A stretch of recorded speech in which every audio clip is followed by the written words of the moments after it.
Good morning student, आ जाओ सभी। आपकी एक और क्लास शुरू हो चुकी है। बहुत ही उम्मीदों भरी क्लास है। बस वही कोशिश करने वालों की कभी हार नहीं होती और कुछ किए बिना यूं ही जय जयकार नहीं होती। जी हाँ, इन्हीं लाइनों के साथ हम आपकी अगली क्लास शुरू करते हैं। हम पढ़ रहे थे दो चर राशि में रैखिक समीकरण। तो साथियों, उसी क्रम में हम आगे चलेंगे, ध्यान से देखना। देखिए, एक्सरसाइज 3.4 का ये पहला क्वेश्चन होगा। आप सभी NCERT बुक अगर लिए हो कक्षा 10 की तो मिला लो, उसमें क्या लिखा गया है।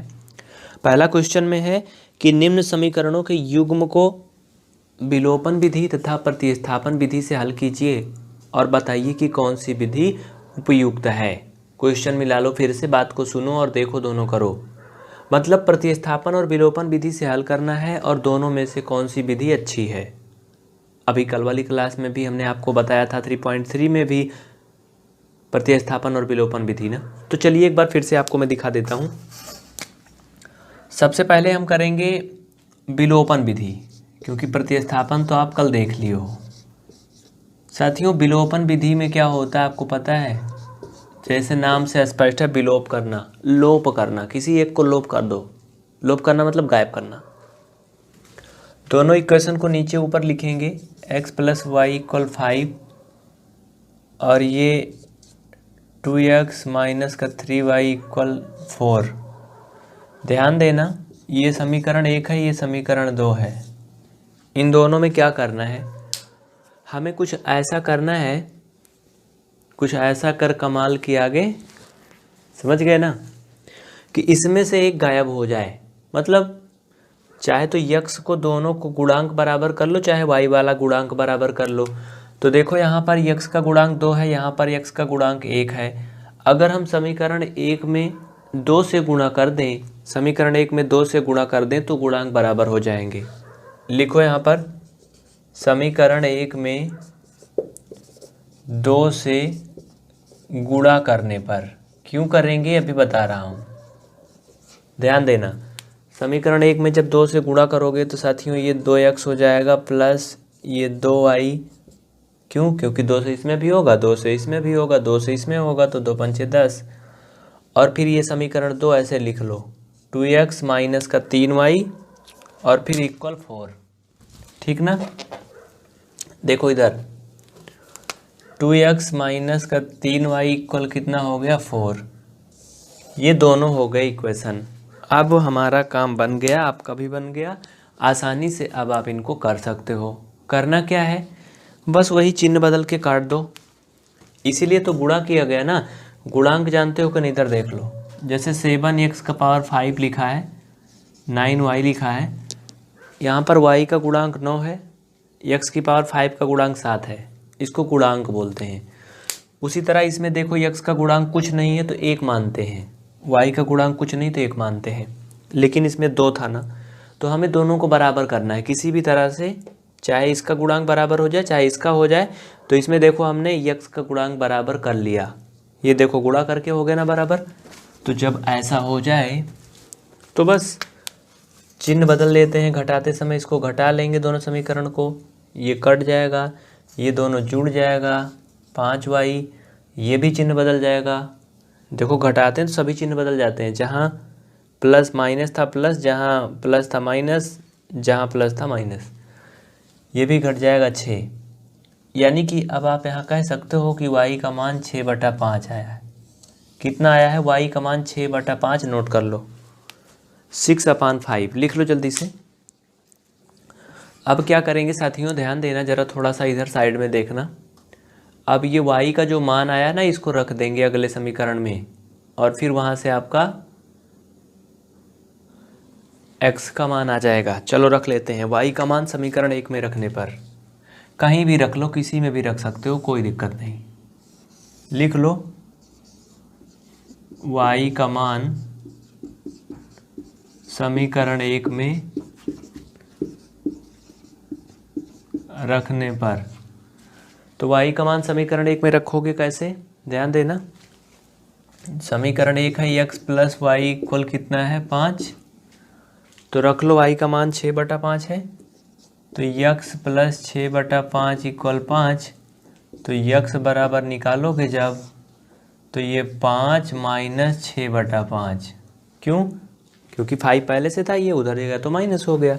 इस तरह से यक्स इक्वल इसके नीचे 1 लिख लो, क्रॉस मल्टीपल करोगे 25 माइनस 6/5, यक्स का मान आएगा 19/5। देखो यक्स और वाई दोनों मान हो गए, नोट कर लो जल्दी से, उसके बाद आगे चलते हैं हम। तो ये यक्स और वाई दोनों के मान आ गए हैं मित्रों। इस तरह से आपने देखा कि ये विलोपन विधि से हो गया। अब हम इसी समीकरण को आपको प्रतिस्थापन विधि से भी बता देंगे। पूरा देखना, ध्यान से देखना, बहुत ही गौर से देखना, मज़ेदार सेशन है ये, ठीक ना। तो चलो ठीक है, देख लेते हैं अब इसी समीकरण को प्रतिस्थापन विधि से।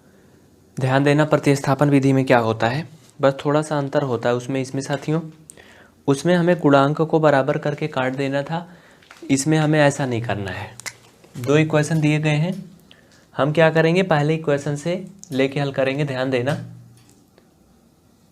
पहला वाला जो इक्वेशन है इसे हम लिख सकते हैं यक्स इक्वल, ध्यान देना, इसमें किसी एक चर पद का मान निकाल लेते हैं उसी पूरे समीकरण की सहायता से।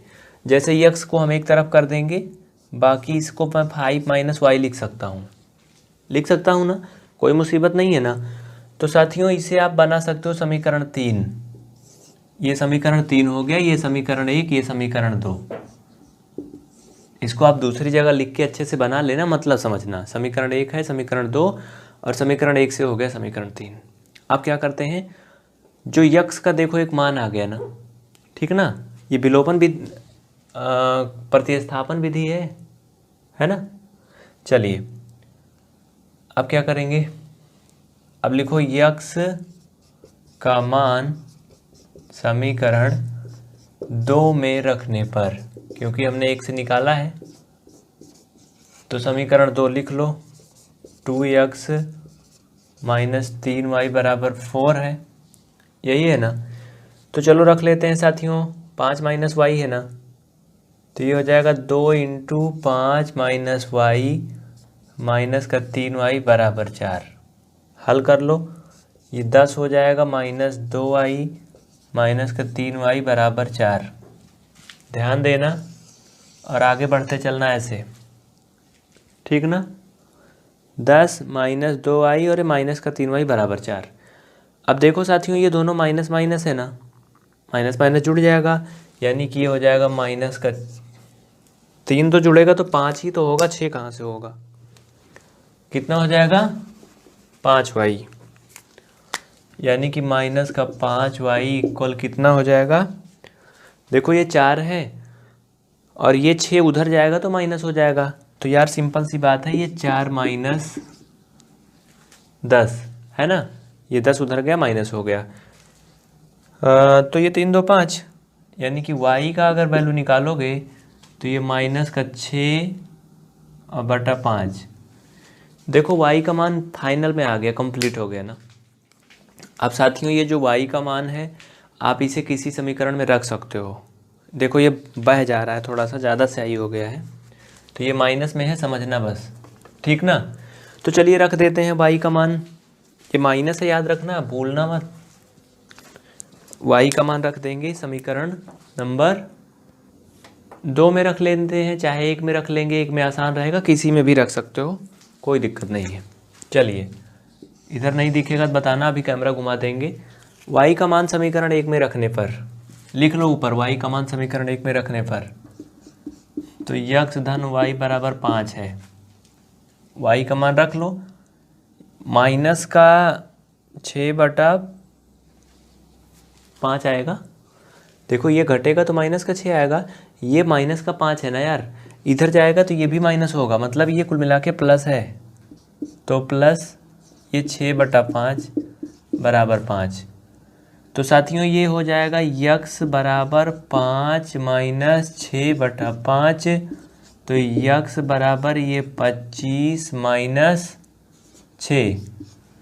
भाई वैसे तो होगा जैसे अभी तक किए थे, नीचे 5, तो ये हो जाएगा 19/5। देखो चाहे जो विधि लगाओगे उत्तर वही आएगा, और आ गया कि नहीं आ गया। ये y का मान आ गया 6/5 और यक्स का मान आ गया 19/5। तो ये दोनों हो गया प्रतिस्थापन विधि और विलोपन विधि। चलिए देखिए क्वेश्चन नंबर 2 है, निम्न समस्याओं में रैखिक समीकरणों के युग्म बनाइए। निम्न समस्याओं में रैखिक समीकरणों के युग्म बनाइए और उनके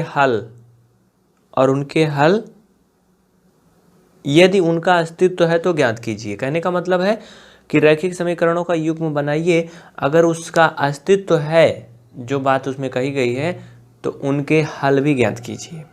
ठीक ना। अब क्वेश्चन देखना क्या कह रहा है। क्वेश्चन मैं आपको दिखाना चाहता हूं, ध्यान देना।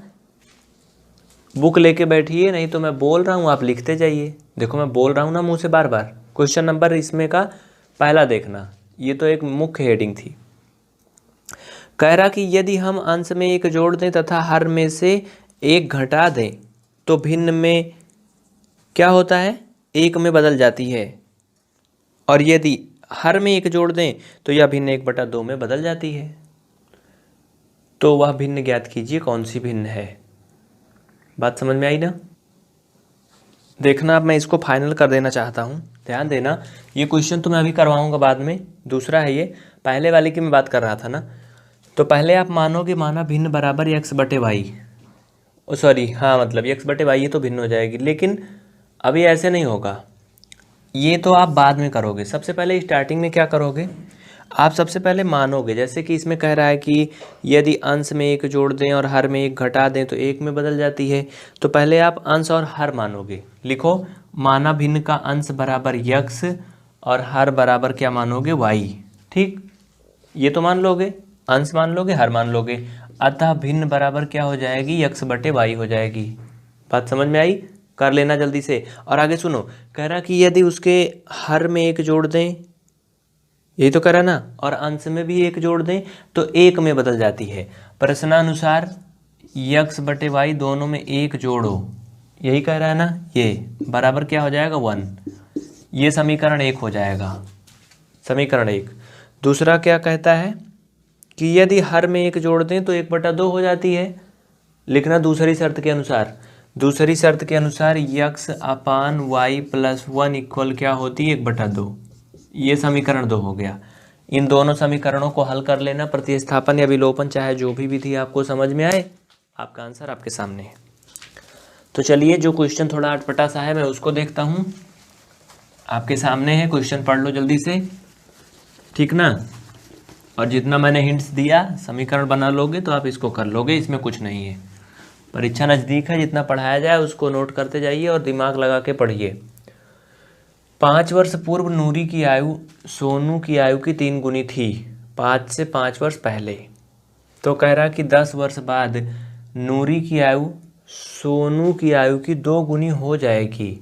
पहले एक तो बात कर रहा है कि 5 साल पहले क्या थी, और एक कल्पना कर रहा है कि 10 वर्ष बाद इतना हो जाएगी। तो कह रहा फिर नूरी और सोनू की आयु कितनी है, ज्ञात करना है।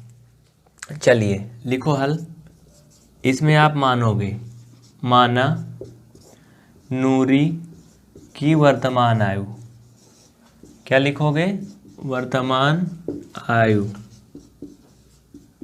नूरी मतलब एक लड़की होगी कोई, है ना। सोनू की आयु की 3 गुनी थी, तो आप इसमें किसी की भी पहले मान सकते हो, चाहे नूरी की मान लो चाहे सोनू की मान लो, है ना। तो हमने इसका मान लिया x।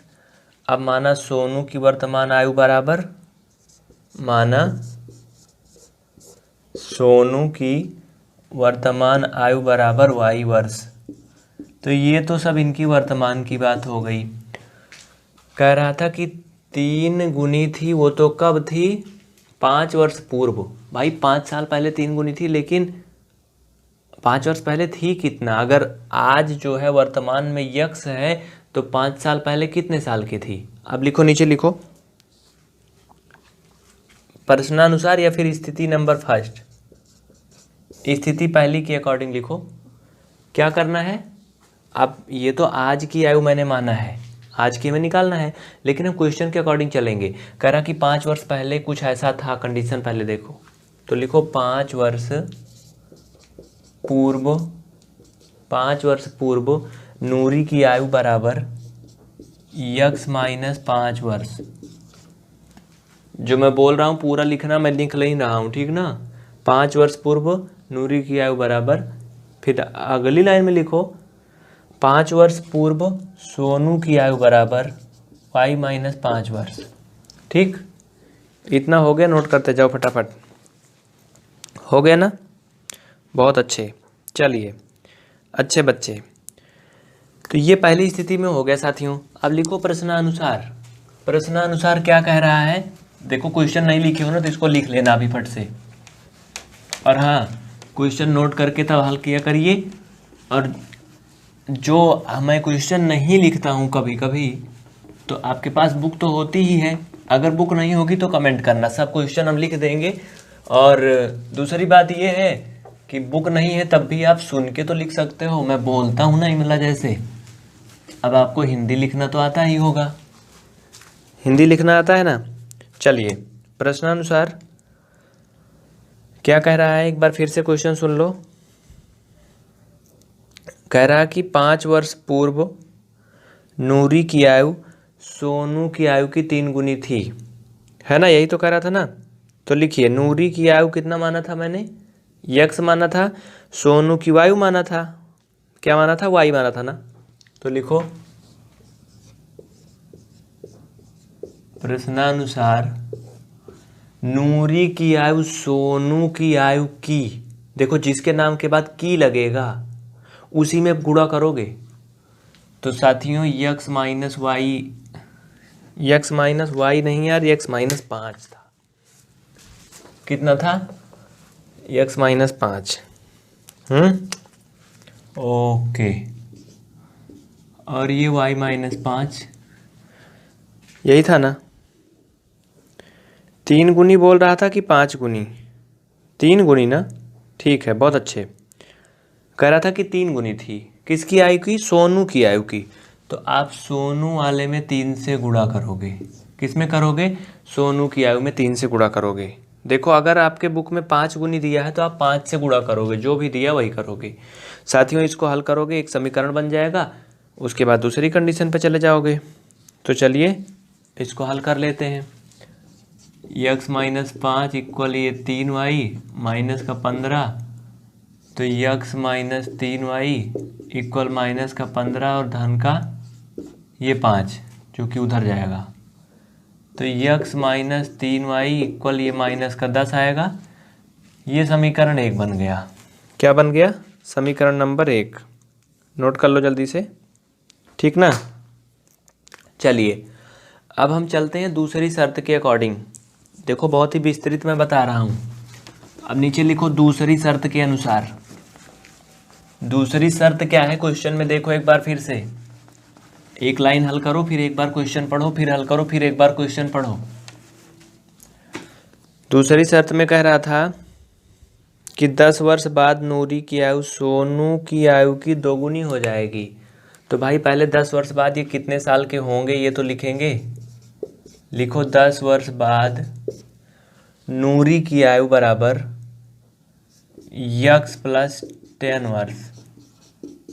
भाई सिंपल सी बात है, आज जो लड़की या लड़का 5 साल का है, 10 साल बाद वो 5 धन 10 15 साल का हो जाएगा। नीचे फिर लिखो 10 वर्ष बाद सोनू की आयु बराबर, तो ये हो जाएगा वाई धन 10 वर्ष। ठीक ना, वेरी गुड, बहुत अच्छे। अब क्या करोगे, ये सेकेंड कंडीशन के अकॉर्डिंग है, यहाँ लिख लेना दूसरी स्थिति। नीचे लिखो प्रश्नानुसार। प्रश्नानुसार में कह रही थी कि 10 वर्ष बाद नूरी की आयु सोनू की आयु की 2 गुनी हो जाएगी।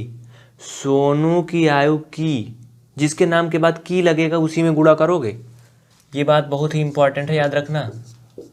ये y प्लस 10, तो सोनू की आयु में 2 से गुणा हो जाएगा, x प्लस 10, ये 2y प्लस 20, यक्स माइनस का 2y इक्वल हो जाएगा साथियों 20 माइनस का 10। बात पक्की ना, दिख रहा नीचे तक, कोई समस्या नहीं ना, कोई इशू नहीं ना, ठीक ना। तो ये हो जाएगा साथियों, नीचे दिख तो रहा है ना आपको भी, एक लाइन और, ये हो जाएगा यक्स माइनस 20, और ये 20 से जब 10 सब्ट्रैक्ट करोगे तो 10 आएगा। समीकरण नंबर क्या बन जाएगा, 2। ये आपके दोनों इक्वेशन बन गए ना, दोनों इक्वेशन बन गए। कह रहा था कि इनको प्रतिस्थापन विधि या गुण ऐसे कुछ कहा था ना। क्वेश्चन में कह रहा था फिर इनको हल कीजिए, यही तो कहा था ना। तो बस दोनों समीकरण बन गए, इन दोनों को हल करके x के मान निकाल लीजिए, बस बात बराबर है। x के गुणांक कितने हैं दोनों में? एक ही हैं। चलिए लिखते हैं, इनको हल करेंगे। इक्वेशन को साइड में दिख रहा है ना, साइड में दिख रहा है, बहुत अच्छे, बहुत मस्त दिख रहा है, कोई दिक्कत नहीं। चलिए अब लिखो, देखो इनको चाहे आप विस्थापन विधि से हल कर दो, वो प्रतिस्थापन, चाहे विलोपन। तो इसमें इनको विलोपन विधि से हल करना आसान है, क्योंकि x का गुणांक दोनों में बराबर है ना। लिख लो,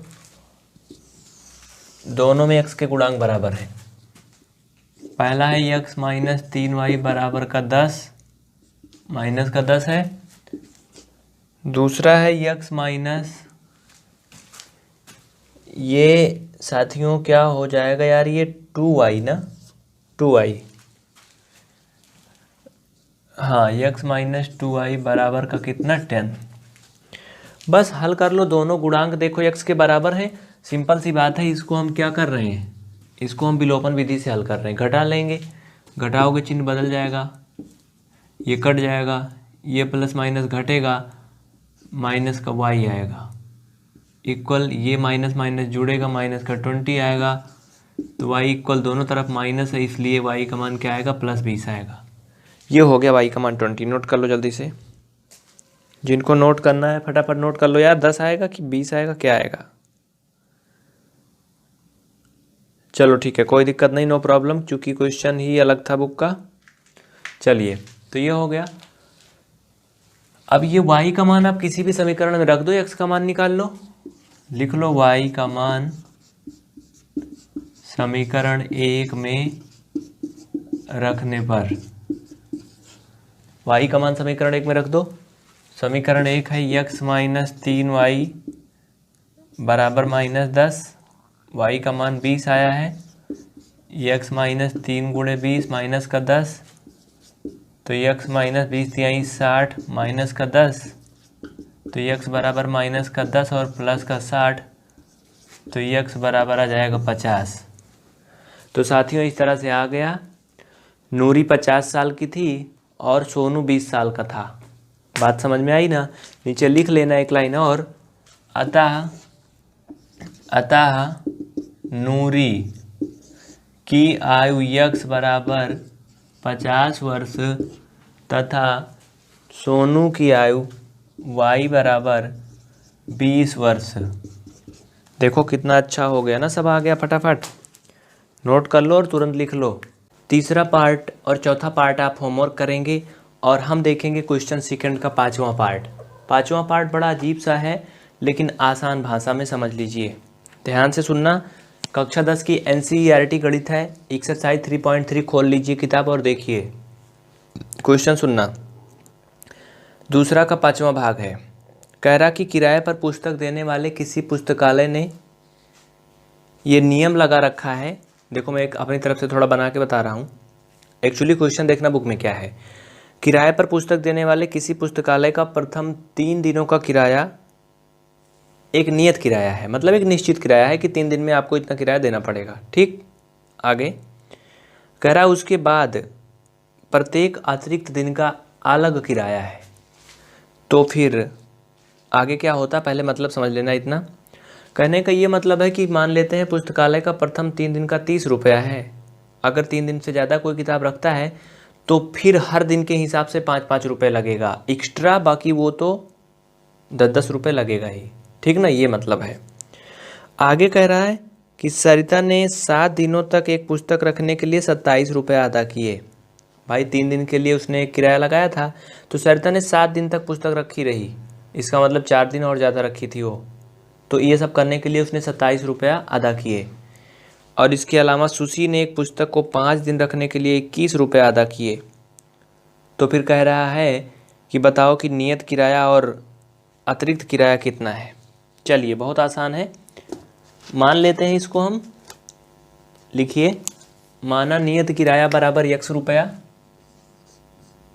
कुछ भी कर सकते हैं, मान सकते हैं ना। माना नियत किराया मतलब जो फिक्स किराया है, इक्वल x रुपया तथा अतिरिक्त किराया इक्वल वाई रुपया। तो हमने मान लिया नियत किराया और अतिरिक्त किराया मान लिया x और y रुपया। अब आगे देखो क्या कहता है। कह रहा कि सरिता ने एक पुस्तक को 7 दिन रखने के लिए 21 रुपया दिए। तो भाई 7 दिन अगर सरिता ने रखा पुस्तक को, ध्यान से समझना, तो पहले तो वो x रुपया देगी। क्यों देगी? क्योंकि ये निश्चित किराया था। अब यहाँ प्रश्नानुसार लिख लो तो अच्छा रहेगा। प्रश्नानुसार ये x रुपया तो उसका निश्चित किराया था, उसको देगी। लेकिन उसने 7 दिन किताब रखा, 3 दिन के लिए निश्चित किराया था बस। फिर जो अगला 4 दिन था उसके लिए वो क्या करेगा? एक अलग किराया लेगा, और अलग किराया हमने माना वाई रुपया।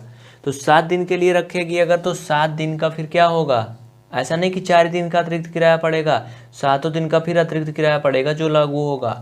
तो यानी कि ये प्लस ये 7y, ध्यान देना 7y मतलब 7 और प्लस ये y का मतलब जो अतिरिक्त किराया, फिर टोटल मिला के वो दी थी 27 रुपया। बात पक्की? उसके बाद क्या कह रहा था साथियों, सेकेंड स्थिति में सुशी ने 5 दिन के लिए 21 रुपया दिए। लिख लो सेकेंड स्थिति दूसरी शर्त के अकॉर्डिंग। सुशी ने 5 दिन के लिए यानी कि 5y इक्वल कितना दिए? 21 रुपया दिए। तो ये समीकरण 1 और समीकरण 2 बन गया। दोनों समीकरण में x के गुणांक बराबर है, लिख लो समीकरण 1 व 2 से। तो ये x प्लस 7y इक्वल 27 और ये x प्लस 5y इक्वल 21। दोनों को क्या करोगे? घटा लोगे। तो चलो घटा लेते हैं। ये देखो कट गया, ये माइनस प्लस ये 2y इक्वल क्या हो जाएगा? 6 हो जाएगा। सिंपल सी बात है। कितना हो गया? 6 हो गया, क्योंकि घटेगा नहीं है। ठीक साथियों, एक बार ध्यान से समझना, क्वेश्चन नहीं था ना, बहुत अच्छे, कोई दिक्कत नहीं है।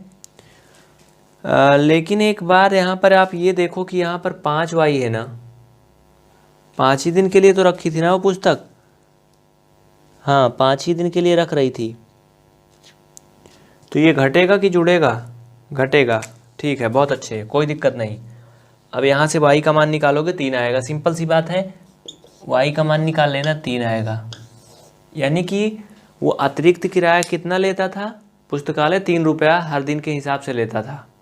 तो कहने का मतलब 5 दिन जब वो रखेगी तो 15 रुपया हो जाएगा, है ना। अभी आगे सुनना, वो जो 21 रुपया दी थी 5 दिन के लिए, आपके हिसाब से तो 3 पचे 15 होना चाहिए ना, लेकिन 21 क्यों लिया पता है? क्योंकि वो जो 6 रुपया और लिया था उसका फिक्स किराया था। अभी आगे देखो, y का मान समीकरण किसी में भी रख दो, लिखो y का मान समीकरण 1 में रखने पर, 1 में रख दो, x प्लस 7y इक्वल कितना है? 27। y का मान 3 रुपया रखना है, 3 रख दो। तो x प्लस 7 गुणा 3 बराबर 27। इस तरह से आपका हो जाएगा दोस्तों x प्लस 21 बराबर 27। तो x बराबर हो जाएगा 27 माइनस 21, x बराबर 6 रुपया। मैंने वही तो बताया था ना। यानी कि अब नीचे लिखो, पुस्तकालय का फिक्स किराया x बराबर, देखो मैं जो बोल रहा हूँ उसको सुन के लिखना, मैं पूरा लिखता नहीं हूँ, बात बोलता हूँ पूरा, ठीक ना। पुस्तकालय का फिक्स किराया x बराबर कितना है? 6 रुपया। नीचे लिखना, पुस्तकालय का अतिरिक्त किराया y इक्वल कितना आया था? 3 रुपया। तो यही तो निकालना था ना, आ गया ना। इस तरह से साथियों एक्सरसाइज 3.4 का आपका क्वेश्चन नंबर ये दूसरा का 5वां पार्ट हो गया। और ये एक्सरसाइज इसी तरह से यहाँ पे ख़त्म हो चुकी है। अगर आपको कोई क्वेश्चन नहीं आता है तो आप उससे हमें पूछ सकते हैं। क्वेश्चन नंबर है फर्स्ट, कह रहा which of the following pairs of linear equation has unique solution, no solution, infinitely many solution, in case there is a unique solution find it by using cross multiplication. देखो मैं हिंदी में बता रहा हूँ, इसका मतलब ये है साथियों कि नीचे दिए गए इन समीकरणों में से किनके अद्वितीय हल हैं, यानी कि यूनिक सोल्यूशन है, और किनके कोई सोल्यूशन नहीं है, मतलब किनका कोई भी हल नहीं है, और कुछ ऐसे सोल्यूशन भी हैं, मतलब इक्वेशन दिए गए हैं उनमें से निकालना है कि उनमें से किनका इन्फिनेटली मेनी सोल्यूशन है, मतलब बहुत सारे सोल्यूशन होंगे, बहुत सारे मान होंगे। In case of their is a unique solution, अद्वितीय मान की स्थिति में इसे वज्र गुणन विधि से हल करना है। अगर आपकी हिंदी मीडियम की किताब है तो देख लो, यही सब लिखा होगा, हिंदी में लिखा होगा, समीकरण सेम टू सेम होंगे, टेंशन मत लेना यारों, चाहे इंग्लिश मीडियम में चाहे हिंदी मीडियम में है। Equation 3x minus 3y minus 3 equal 0, 3x minus 9y minus 2 बराबर 0, सब में दिया होगा, ठीक ना। चलें, और आपको बता दें 18 तारीख से आपकी क्रैश कोर्स शुरू होगा 10th के लिए, जो कि मात्र 20 दिन में ख़त्म होगा, उसे ज़रूर देखना, ठीक ना। चलिए इसको क्या करेंगे, सबसे पहले तो मैं सब कुछ बता चुका हूँ, ये चीज़ आप पहले पढ़ चुके हो कि नहीं पढ़े हो तो इसको पढ़ लेना। a1 b1 अपान a2 b2 equal c1 c2, ये सीखे हो कि नहीं, कि ये कब अद्वितीय होंगे और कब यूनिक होंगे, है ना।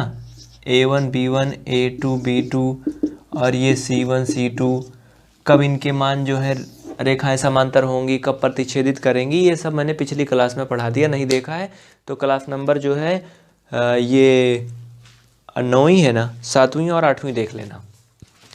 तो चलिए हम सबसे पहले इनका सबका मान निकालते हैं। देखो यार, तुलना करना तो आप सभी सीख ही गए हो, इसमें अब तुलना करना आपको नहीं सिखाना है ना। तो हम दोनों समीकरण से निकाल लेते हैं। चलो ठीक है, इसमें a1 कितना आएगा, पहले समीकरण से 1 आएगा, b1 माइनस 3 आएगा, c1 माइनस 3 आएगा, a2 3 आएगा, b2 माइनस का 9 आएगा, c2 माइनस का 2 आएगा, ठीक, ओके, नीचे दिख रहा है ना। तो ठीक है, बहुत अच्छे। चलो इधर साइड में हल कर लेते हैं, कोई दिक्कत नहीं है। ये लो, इतना करने के बाद इधर करना। अब मित्रों यहाँ पर निकाल लो a1 अपान a2 और इक्वल b1 अपान b2 और इक्वल c1 अपान c2 निकाल लो। तो a1 का मान 1 है, a2 मतलब 3 है, इक्वल b1 का मान -3 है और b2 इक्वल है -9। c1 का मान -3 है और c2 का मान -2 है। इनको हल करोगे, देखो एरो लगा लो ऐसे, तो 1/3, ये माइनस माइनस प्लस, ये कट जाएगा, 1/3 और इक्वल ये माइनस माइनस तो प्लस हो जाएगा, लेकिन ये 3/2 आएगा। अब यहाँ पर एक बात बहुत ही इम्पॉर्टेंट है, ध्यान देना। देखो a1/a2 इक्वल b1/b2 तो हो रहा है, चूँकि मान बराबर आ रहे हैं ना, लेकिन ये c1/c2 के बराबर नहीं है। और जब कभी ऐसी स्थिति आ जाए a1/a2 इक्वल b1/b2 और डज नॉट इक्वल c1/c2, तब क्या होता है, तब रेखाएं क्या होती हैं, समांतर होती हैं।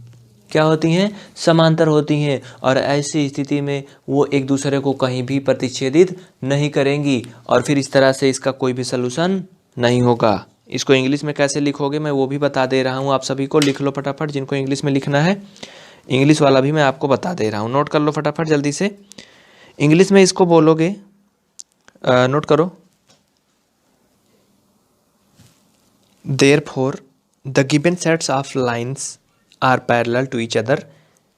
Therefore, they will not intersect each other, and thus there will not be any solution for this equation. देखो, इंटरसेक्ट का मतलब होता है प्रतिच्छेदित करना, ठीक है। सोल्यूशन मतलब जानते हो, हल, और यूनिक मतलब होता है अद्वितीय। तो ये हो गया हिंदी इंग्लिश चाहे जिसमें हो। पहला क्वेश्चन हो गया क्लियर। चलिए नेक्स्ट पे चलते हैं। इसी में का सेकेंड पार्ट देखना क्या कहता है।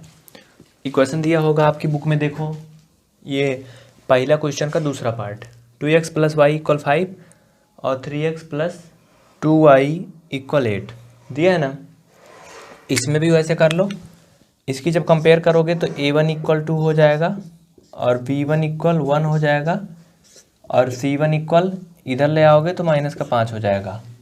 अगर ये कंपेयर नहीं आएगा तो बता देना। अगर आपने 7वां और 8वां पार्ट नहीं देखा तो नहीं समझ में आएगा, ठीक है ना।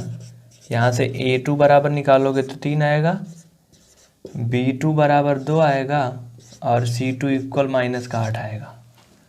तो चलो मान रख देते हैं A1 अपान A2 यानी कि 2/3 बराबर B1 अपान B2, देखो B2 का मान क्या है 2, बराबर C1 अपान C2।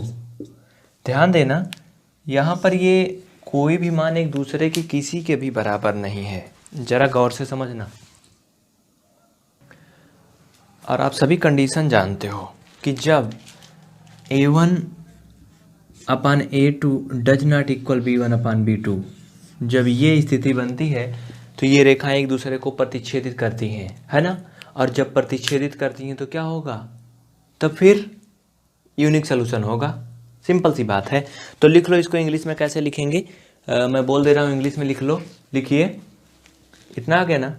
यहाँ पर लिखो, इतना लिखने के बाद नीचे लिखो therefore they will intersect each other at a unique point and thus there will be a unique solution for these equation। अब चलिए मल्टीप्लिकेशन मेथड कहा था ना, वज्र गुणन विधि लगाते हैं, इतना कर लो जल्दी से। चलिए अब हम वज्र गुणन विधि से हल करेंगे। क्या करेंगे, वज्र गुणन विधि से, जैसे इंग्लिश में लिखेंगे बाई क्रॉस मल्टीप्लिकेशन मेथड। ध्यान देना, टाइम की कमी के कारण मैंने इसको पहले से लगा दिया है, आपको एक एक बात समझा दे रहा हूँ। देखो अभी अभी हम लोगों ने समीकरण की तुलना करके A1 B1 A2 B2 C2 सबका मान निकाला था। आपने देखा था पीछे ना, देखा था। अगर नोट किए हो कॉपी में तो देख लो, नहीं नोट किए थे तो वीडियो को पीछे करके उसको पहले नोट कर लो, तब समझ में आएगा, वरना नहीं आएगा। तो ध्यान देना, ये फार्मूला होता है वज्र गुणन विधि का, x अपान B1 C2 minus B2 C1 equal y अपान C1 A2 minus C2 A1 और फिर 1 अपान A1 B2 minus A2 B1, ये सूत्र होता है। तो साथियों इसमें से हमने जो मान निकाले थे उसमें से B1 का मान 1 था, रख दिया। C2 का मान -8 था, वो भी रख दिया, माइनस का माइनस लग गया। B2 का मान 2 आया था, रख दिया। और C1 का मान -5 था, ये भी रख दिया। इसको आप चाहे कोष्टक में कर लो, अच्छा रहेगा। C1 का मान -5 था, A2 का मान 3 था, बीच में माइनस था, माइनस लगा दिया। C2 का मान -8 था, तो माइनस माइनस इकट्ठा हो जाए इसलिए क्या किया, ब्रैकेट में बंद कर दिया, इंटू A1 का मान 2 रख दिया। फिर A1 का मान 2 और B2 का मान भी 2 था, माइनस का माइनस, A2 का मान 3 और B1 का मान 1, ये सारे मान हो गए। 8 का 1 में गुणा किया, माइनस में था इसलिए -8 आया। ये देखो बीच में माइनस है, 2 का 5 में हुआ तो -10 हुआ, और -10 और ये बीच का 10, ये प्लस हो गया। इस तरह इसमें आया तो 5 तिहाई ये 15 हो गया, माइनस का चिन्ह था इसलिए माइनस में आया। देखो 8 दूना 16 माइनस में आएगा, लेकिन यहाँ पहले माइनस है इसलिए ये प्लस हो गया। ये 2 दूना 4 और 3 एकम 3, ये हो गई पूरी कहानी। ये बराबर इतना आया ना, मतलब x अपान 2 इक्वल y अपान 1 इक्वल 1 अपान 1, यानी एक बार आप इसको 1 के बराबर कर दो, एक बार उसको कर दो। तो लो यार इधर कर लो साइड में, अब इसमें क्या जाता है किसका, तो x अपान 2 बराबर 1 अपान 1 एक बार कर लो, तो यहाँ से x बराबर 2 आ जाएगा, और y अपान 1 इक्वल 1 अपान 1 कर लोगे तो यहाँ से y इक्वल 1 आ जाएगा। ये हो गए आंसर x और y के, है ना, नोट कर लो फट से। तो साथियों इस तरह से आपका ये पूरा हो चुका है क्वेश्चन नंबर, ये भी कंप्लीट हो चुका है।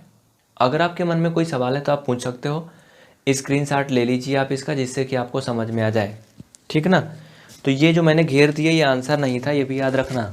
ये तो मैं आपको समझने के लिए घेर दिया कि हम लोग मुख्य मुख्य बातें पा गए हैं यहीं पर, ठीक ना। ये आंसर नहीं, इसको मत घेरना, ये उत्तर नहीं है, ये तो मैंने ऐसे घेर दिया, मुख्य बना दिया इसको। बाकी इसका आंसर वो आया जो एक्स वाई का, यहाँ जाके, ठीक ना। क्लियर, नोट कर लो। और हाँ कॉपी जरूर बनाइए, नोट्स बनाओगे तो अच्छा रहेगा, एग्जाम बहुत नज़दीक है ना। तो फर्स्ट क्वेश्चन हो चुका है, सेकंड क्वेश्चन का फर्स्ट पार्ट हम देखेंगे, उसके बाद जो उसमें बचा है उसको आप कर लेना घर से, ठीक। नहीं आएगा तो बताना। For which values of A and b will the following pair of linear equation have an infinite number of solution. देखो पहले मतलब समझना, घबराना मत इंग्लिश देख के। कहने का ये मतलब है कि दिए गए इन जो समीकरण है इनके लिए ए और बी का कौन सा मान means which value of A and B, A और बी का कौन सा मान। आगे क्या कह रहा है, linear equation have an infinite number of solution, मतलब कौन से मान के लिए इन लीनियर इक्वेशन के अनंत क्या होंगे, हल होंगे। मतलब ए और बी का कौन सा मान रख दिया जाए इस समीकरण में कि इन दोनों समीकरणों के अनंत सलूशन हो जाए, इनफाइनाइट सलूशन हो जाए, यही करना है। जैसे कि अभी इसके पहले जो स्टूडेंट देखे थे उनको कुछ समझ में आ रहा होगा, हमने आपको ये बताया था कि जब a1 अपान b1 इक्वल b2 अपान c2, ऐसे कुछ पढ़ाया था कि नहीं, पढ़ाया था ना, a1 b1 c2 b2, यानी कि जब आपस में बराबर होते हैं तीनों तब अनंत सलूशन होते हैं। इसको नोट कर लो जल्दी से, तो मैं आगे बताता हूँ। देखिए इसके लिए क्या होता है, अनंत सलूशन के लिए सब बराबर होने चाहिए साथियों, ठीक है। a1 a2 b1 b2 और c1 c2 बराबर होने चाहिए, तभी अनंत सलूशन होते हैं।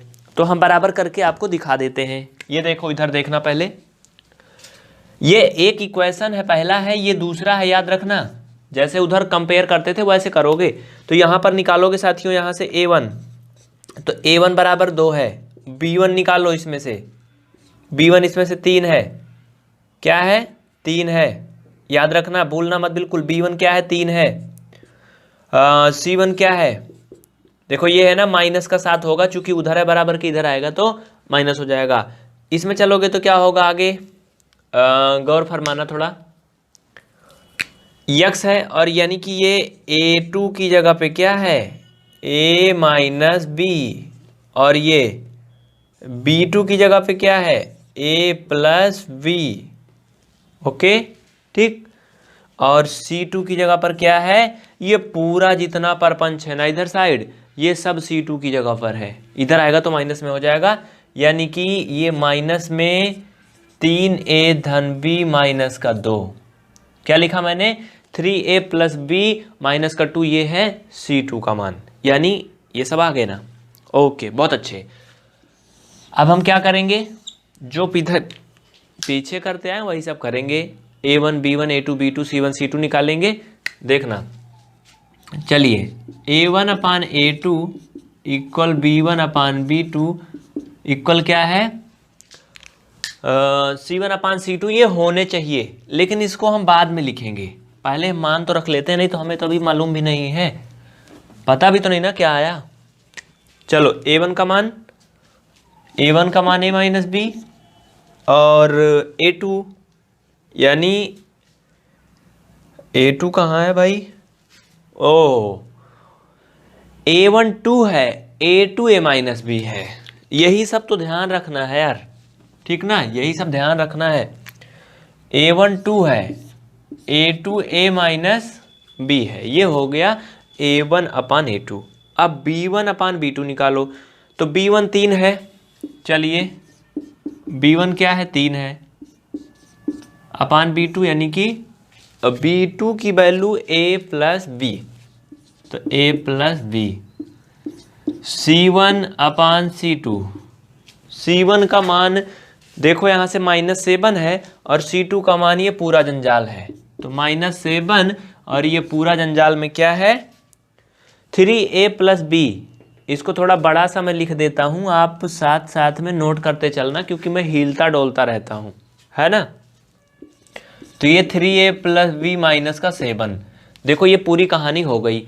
इतना आप नोट कर लो, तब मैं आपको एक और हिस्सा बताता हूँ इसका महत्वपूर्ण, ठीक ना, हो गया ना इतना, बहुत अच्छे, वेरी गुड, बस लगे रहो यारों, कुछ भी मुश्किल नहीं है।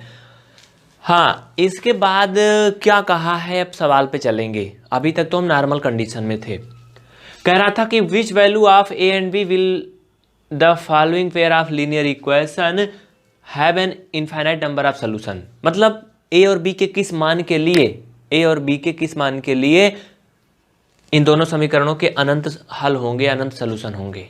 तो अनंत सोल्यूशन तब होंगे जब a1 a2 b1 b2 c1 c2 आपस में बराबर होंगे, है ना। तभी होंगे अनंत। तो इसको इंग्लिश लैंग्वेज में कैसे लिखेंगे, हिंदी में तो आप समझ गए हो, ठीक है, इंग्लिश में समझना जरूरी है क्योंकि इंग्लिश में ही आप सभी को ज़्यादा अच्छे से समझ में आना चाहिए। फॉर इन्फाइनेटली मेनी सोल्यूशन लिखिए, फॉर इन्फाइनेटली मेनी सोल्यूशन। देखो भाई मुझे इंग्लिश में कम आता है लेकिन हम हिंदी में बहुत अच्छा बताते हैं आपको, अनंत सोल्यूशन के लिए, ठीक ना, हिंदी में चाहे लिख लो, अनंत सोल्यूशन के लिए A1 अपान A2 B1 अपान B2 C1 अपान C2, इधर लिख लो ब्रैकेट में अपना समझने के लिए होना चाहिए, ठीक ना। बस सिंपल सी बात है यार, यहाँ जब मान रखोगे तो सब आ जाएगा, दौड़ के अपने आप आ जाएगा। ये समझने के लिए ब्रैकेट में लिखवाया, इतना होना चाहिए, ये सब लिख लो। उसके बाद हम यहाँ पर मान रख देंगे सबका, जैसे ऊपर रखे हुए हैं बराबर कर देंगे आपस में, बस A1 और A और B का मान आ जाएगा, यही करना है। नीचे हल होने के बाद ऊपर आना। देखिए टाइम की बचत हो, हमारा यही उद्देश्य होता है, इसलिए हम छोटी से छोटी वीडियो में ज़्यादा जानकारी देने की कोशिश करते हैं। सो ये मैंने डायरेक्ट दिखा दिया, ये बराबर होने चाहिए, मैंने यहाँ बता दिया। और यहाँ पर मैंने क्या किया, सभी के मान रख दिया। अब यहाँ से हमें A और B के मान निकालने हैं, तो आप एक बार इसको बराबर कर लोगे और एक बार इसको बराबर कर लो, चाहे इसको कर लो, मतलब कोई भी दो मान लेकर के आपस में बराबर कर लो। तो पहले हम A और C को बराबर कर लेते हैं, यहाँ से हम मान निकाल लेंगे, किसी न किसी का निकलेगा, ठीक ना। तो C क्या है, ये देखो माइनस जो था ना वो नीचे ऊपर दोनों में माइनस था, प्लस हो गया, क्रॉस मल्टीपल करोगे तो ये हो जाएगा 2 इंटू 3A प्लस B और ये माइनस का 2, ओके, और इक्वल 2 इंटू नहीं, ये इसका तिरछा गुणा करोगे ना 7 इंटू होगा, क्या होगा 7, तो ये हो जाएगा 7 into A minus B, okay. बस हल कर लो, इसको सोल्यूशन कर लो। यहाँ पे ऐसे एरो बना लो, बराबर मत लगाना क्योंकि दो जगह बराबर नहीं होता है, नहीं तो गड़बड़ हो जाएगा। अब देखो यहाँ से A और B का मान निकालना है किसी भी तरह से, चाहे जैसे भी करके कुछ भी करो, इसका समीकरण बनेगा तो मल्टीपल तो करना पड़ेगा। तो ये 6 हो जाएगा, इसमें हो जाएगा तो ये 2B, इसमें ये 2 में होगा तो 4, ये 7A माइनस 7B। एक ही उपाय है, जो भी जुड़े घटे जोड़ घटा लो, तो 7A इधर है, इधर आएगा माइनस में हो जाएगा, यानी माइनस में हो जाएगा, तो ये A बड़ा है तो माइनस का A आ जाएगा, है ना, माइनस के A आ जाएगा ना। और क्या होगा, ये देखो B है, 2B है, प्लस में है, ये इधर आएगा तो ये भी प्लस में हो जाएगा, यानी कि प्लस का ये 7 2 9B हो जाएगा, ओके। और ये माइनस का 4 है तो ये क्या होगा, माइनस का 4 ही रहेगा और बराबर हो जाएगा 0। ये हो गया एक समीकरण, लेकिन ये समीकरण अच्छा नहीं लग रहा है क्योंकि शुरू में माइनस लगा है ना। तो साथियों माइनस का चिन्ह हमारी हटाना प्राथमिकता है, तो माइनस का चिन्ह हटाने के लिए क्या करेंगे, दोनों तरफ हम क्या करेंगे, इसमें -1 से गुणा कर देंगे, तो ये हो जाएगा A माइनस 9B और प्लस का 4 इक्वल 0। ये समीकरण 1 बनेगा। बात समझ में आई, इसको नोट कर लो, समीकरण 1 हो गया। अब हम इसमें से कोई भी दो मान बराबर कर दें। एक बार तो मैंने A और C लेके बराबर कर दिया, देखो ये A1 A2 B1 B2 C1 C2 था, तो हमने A1 A2 लिया और C1 C2 लिया। अब हम B1 B2 और C1 C2 बराबर करके दूसरा समीकरण बनाएंगे, दोनों समीकरण मिला करके मान निकाल लेंगे। चलिए अब इन दोनों को देख लेते हैं। एक बार हमने A1 A2 और C1 C2 को बराबर किया था, अब A1 A2 और B1 B2 को बराबर करके यहाँ से दूसरा समीकरण बना लेंगे, ठीक ना। तो दूसरा समीकरण देखना यहाँ से कैसे बनता है, क्रॉस मल्टीपल करोगे तो 2A और इसमें करोगे तो ये 2B इक्वल ये 3A माइनस का 3B। हल कर लो, एक समीकरण बनेगा, उधर से 3A इधर आएगा तो माइनस में हो जाएगा, यानी कि घट जाएगा तो माइनस का A, और देखो यार ये इधर आएगा तो प्लस में होगा, और प्लस का 5B इक्वल 0 हो जाएगा। ये देखो इक्वेशन नंबर 2 बन गया। दोनों कितने आसान बने हैं ना। देखो इसका A बराबर है और क्या है, उसका भी a बराबर है। दोनों समीकरण का देखो एक पद ऑलरेडी बराबर है ना। तो क्या करोगे अब आप इसमें, अब इसमें आप एक काम कर सकते हो। सबसे पहले तो इसका a आगे माइनस, इसको हटा दो, अच्छा नहीं लग रहा है। किसी भी समीकरण में अगर ऐसी स्थिति बनती है तो आप इसमें -1 से गुणा कर दो, जिससे पहले शुरू वाला प्लस हो जाए, ठीक ना। तो -1 से गुणा करोगे तो ये प्लस हो जाएगा, ये माइनस का 5 भी हो जाएगा, इक्वल का 0। अब इसे समीकरण 2 लिखो, उसे नहीं। अच्छा है ना, कोई कंफ्यूजन नहीं होनी चाहिए। -1 से मल्टीपल हो गया दोनों साइड। अब लिखो समीकरण 1 से समीकरण 2 को घटाने पर, इंग्लिश में लिख रहे हो तो ऐसे लिख लो, सब्ट्रैक्टिंग 1 फ्रॉम सेकंड इक्वेशन, ठीक ना। तो चलिए a माइनस 9b और +4 इक्वल का है 0, इसको भी लिख लो a माइनस 5b, इसमें c की जगह पे कुछ है नहीं, बराबर 0। कोई दिक्कत नहीं है, नो प्रॉब्लम। घटाओगे चिन्ह बदलेंगे, ये कट जाएंगे, ये भी बदल जाएगा, ये प्लस माइनस घटेगा तो 4b आएगा और ये माइनस का 4 इक्वल 0 आएगा। तो साथियों ऐसी स्थिति में आप क्या करोगे, यहाँ से आप निकालोगे b बराबर, तो ये माइनस का 4 यानी कि कुल मिला के 4/4 बराबर 1 हो जाएगा। कहने का मतलब b का मान 1 आएगा। कितना आएगा? 1 आएगा। अब आप बेसिक मैथ जानते हो, इसलिए इसको हम बहुत ज़्यादा डिस्क्राइब नहीं कर रहे हैं यहाँ पर, ठीक ना। तो अब क्या करोगे, b का मान आ गया, यानी कि हमें a और b के ही मान निकालने थे। अब क्या करेंगे हम, अब b का मान किसी भी एक समीकरण में रख दो, a का मान निकाल लो। बस यही थी पूरी कहानी जो आप समझ चुके हो, है ना। चलिए लिखिए, b का मान समीकरण 2 में रखने पर, कहीं भी रख दो, b का मान समीकरण 2 में रखने पर। समीकरण 2 हमारा फाइनल में ये बना था, यही बना था ना। तो a माइनस b का मान आया है 1 बराबर 0, a माइनस 5 बराबर 0, a इक्वल 5।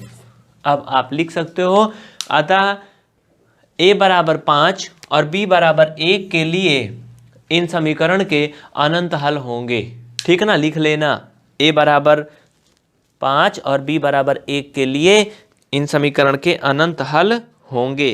इंग्लिश में लिख लेना, hence a equal 5 and b equal 1 are the values for which the given equation gives infinitely many solutions. Okay, understand? साथियों आपको एक बात बता दें, आप सभी की बहुत सारी इंक्वायरीज आते हैं, जिसके लिए मैं यहाँ पर कुछ डिटेल दे रहा हूँ। अगर आपको पूरी कंप्लीट क्लास देखना है, कक्षा 10 की पूरी मैथ पढ़ना है, तो प्ले स्टोर पर PVR स्टडी का बिल्कुल निःशुल्क ऐप्स है, उसे अपने फ़ोन में इंस्टॉल कर लें। उसके बाद अपना मोबाइल नंबर, ईमेल आईडी और नाम वगैरह भर करके एक 4 अंक का पिन खुद से बनाना और लॉगिन करना, ठीक ना। कोई अगर टेक्निकल इशू है, कोई अगर आपको हेल्प चाहिए, तो आप हमें व्हाट्सएप पे मैसेज कर सकते हैं। याद रहे, व्हाट्सएप पर कोई भी सवाल नहीं भेजना है, क्योंकि व्हाट्सएप में भेजे गए किसी क्वेश्चन का जवाब नहीं दिया जाता है, क्योंकि इसको हमारे असिस्टेंट लोग रिप्लाई करते हैं, ये हमारे पास नहीं होता है, ठीक ना। और कोई इंक्वायरी है तो आप pvrstudy.com विजिट करें और वहाँ से भी बहुत सारे स्टडी मटेरियल फ्री में देख सकते हैं। मिलते हैं फिर अगली क्लास में।